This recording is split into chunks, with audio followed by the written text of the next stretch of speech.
So you got a lot of hurdles that you got to navigate with it. I think with an attorney, because it's very difficult without having someone with a bit of a background in this, even though you can do it on your own, but it's as I think, as we can all tell from this, only half an hour, it's complicated stuff.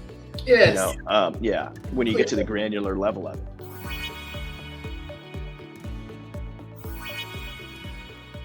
You folks out there shouldn't have to be worrying about this. You should be worrying about serving your clients and your customers and building your business. And what we trademark attorneys are trying to do is help you with that. And then, we're kind of peering over the bow, making sure that iceberg isn't up on the horizon, so we can, steer clear of it. So I think it's never a bad idea to consult a trademark attorney, whether it's me or anyone in your area, to kind of guide you through this stuff. And then, you see if registration is right for you and timing. Yeah. So, if we've got folks in the audience who are interested in exploring this, how can they reach out to you? Well, you tell me, should I put my email in the chat? Yeah, actually, I could do that. Actually, it looks like we have some questions here too. Oh my goodness. Awesome. So let's see here. Oh, good. Yeah. Why don't you, I'll tell you what, you know what I can do? Why don't you tell me your email and I'll type it in and I will, I'll post it on the screen. Okay. You want me to just read it to you? Yeah. All right. Stephen, Phen. Okay. J. Okay. Reich. Okay. At gmail.com. Okay. That's just a simple one. Yeah. Stephen. Yeah. Okay. Hopefully I spelled that all correctly. I've been known to. That looks perfect. Yeah. All right. And that's my personal email, so we can, Oh, thank you so much for that. Yeah, no, you're welcome. All right, guys. So this is great. So this is a wonderful option if anyone has questions or is interested in exploring. So, okay, so we do have some questions. Hey, Delia, how are you? So is the registration mark for a picture, i.e. a logo? I think the question is, would a picture be a logo? Right. Hopefully that's the question, Delia. I think it is. Delia, if we get that off, let us know. We're going to talk about it. So, a picture. Yeah. Okay. A logo has a wide range of what it can be too. But you're not really going to trademark a photograph, right? It's going to be like something a designer makes, like a swoosh again, or like a leaf, or let's see, I got to pull it. This type of script of pull and spring, or sorry, that thing. Although the pull and string is a bad example, because ideally it would be something different than the name. Right. So let's think about, the M in McDonald's. Sure. Right. So it's something, a photograph you wouldn't, is not in the trademark world. That would be a copyright. Right. Okay. Yeah. Because that's more like a creative thing, right? Yeah, it's a good way to think about it, right? Yeah. That you want to protect the substance of the work, not what the work. And you wouldn't really have a photograph as a trademark of something. It's going to be some sort of design element, I think. I hope that answers that question. Yeah. I think it does. Delia, let us know if we need to go into more detail. Yeah. All right. She actually has another question. Does each state have a specific website link to go to check on the name? Cross-check 2 cents. Well, the first one, I don't know about every state, but certainly most, if not all states, have a state mark registration department or list or whatever you want to call it. So in other words, you can get a state trademark. Problem is it only protects you in that state. So it's like, what do we, usually we end up doing that if we strike out on the federal register. and we're in a big market, and we're like, well, maybe I can still just get it here, Yeah. and I can keep people in Georgia from using it, that type of stuff.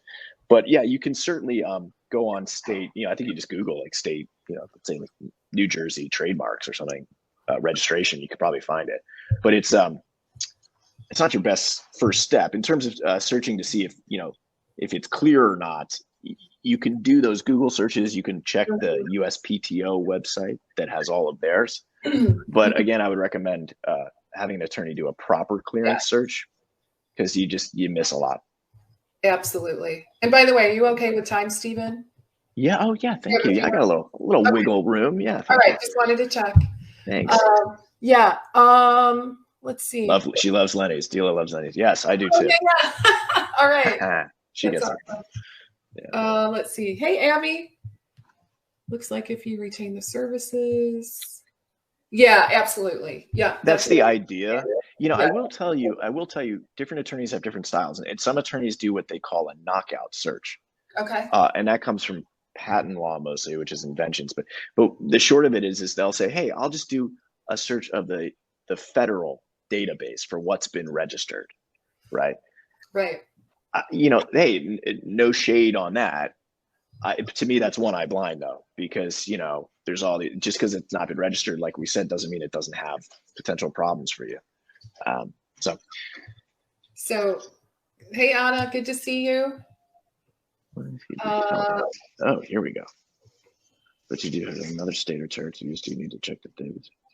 Right. So, deal's on fire.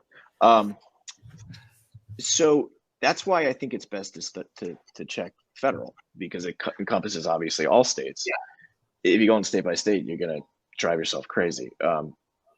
But if you're here's the answer, right? Like, if you want to work nationwide, check the national database. If you want to work just in one state, which I don't know who in this industry, I don't know who's doing that, but then you can, I guess, just check your own. But even if it's just in your own, someone who's got a national mark that's going to supersede. Yeah. Okay, got it. Yeah. Okay. So I guess I'm kind of dumping on state trademarks, but I think we need to look at apply in Canada. Just to answer this, Angie, I'm not licensed in Canada, although it's a lovely country and I've been numerous times.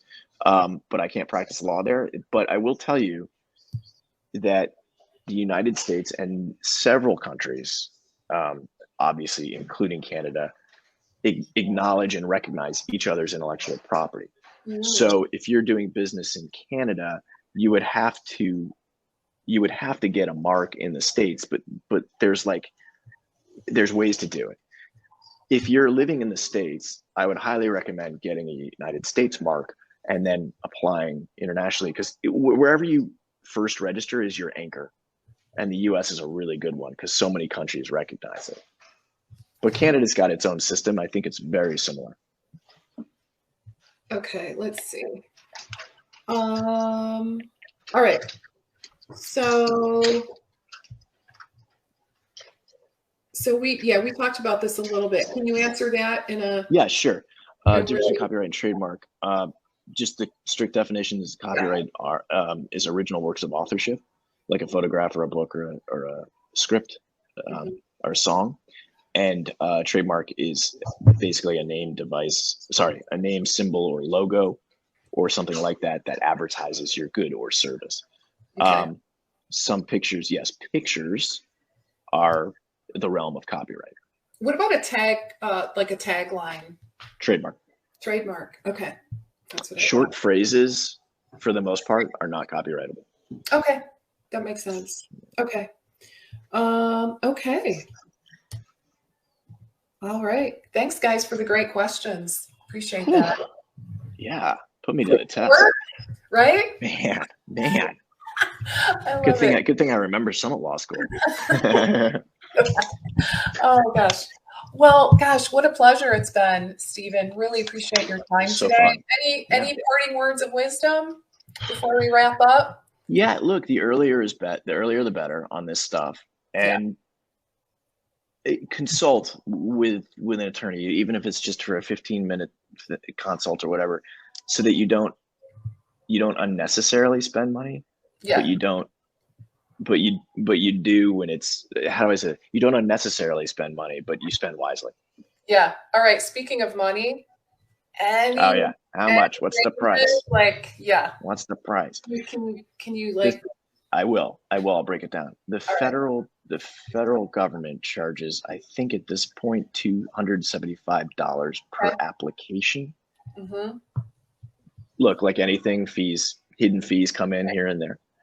And then attorneys each have their own rates. I'm not gonna, if anyone wants to talk pricing, we can talk offline.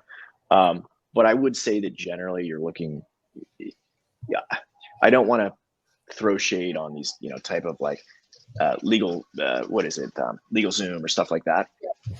But what you should know about those companies, they don't dispense legal advice. They basically just file for you. Now, I think, I don't know how they work. I think you can pay extra, but you're going to be looking at least $250 for the filing fee. And then for legal fees, it's going to go much higher, in the thousands, certainly, but nothing crazy. If you want to talk crazy pricing, you talk patent, which are inventions, and those are in the $9,000 to $25,000 zone. Okay. So we're below that. We're living below that, well below that. Okay. Yeah, that gives us. But it's an investment. Right. It is definitely an investment. Yeah. Right. Yeah, that makes a ton of sense. Okay, great question. Okay, guys, so you've got Stephen's personal email right here. Boy. That's I'll rue that day. I'll regret that. What was I thinking? Yeah, I know. No, I'll be happy to hear from anyone. Yeah, awesome.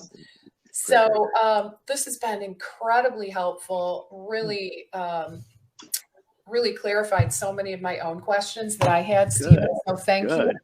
And I'm sure that those in our audience have a lot more clarity as well in terms of how to move forward and just how important this topic is, right? So yeah, not fear-mongering, but it does make sense to be assertive and proactive and, and to take these steps, sooner rather than later, right? I think that's really the bottom line. I think I agree, sooner rather than later. And I think if you're looking to scale in any way, you got to consider. I mean, I think it gets a little hard with this industry and with folks who run their own businesses because, we don't have the thought of like, I got to make an order for 600,000 sneakers in the next, we don't think of huge scale like that. We're person to person, we're service to service, but we still need protection for our brand if we're going to scale up, Sure. Yeah. So, it becomes even more important. And, everyone here knows we talk a lot about scaling, right? We like scaling. We like it. We like it a lot. Yeah. And so guys, if you're not, if you don't have a plan to scale, then we need to talk for sure. Then you got a plan to fail. Right. That could be a trademark. There's only one of you. There's only one of you. And at a certain point, you're going to run out of time. So, that scaling plan is going to be super important to move you forward. All right, guys. So thank you for joining me. I loved our conversation today, Stephen. I hope you have a great rest of your day. Enjoy New York City. Thank you. And safe travels to you. And thanks again. Bye, everybody. Thank you. Take care.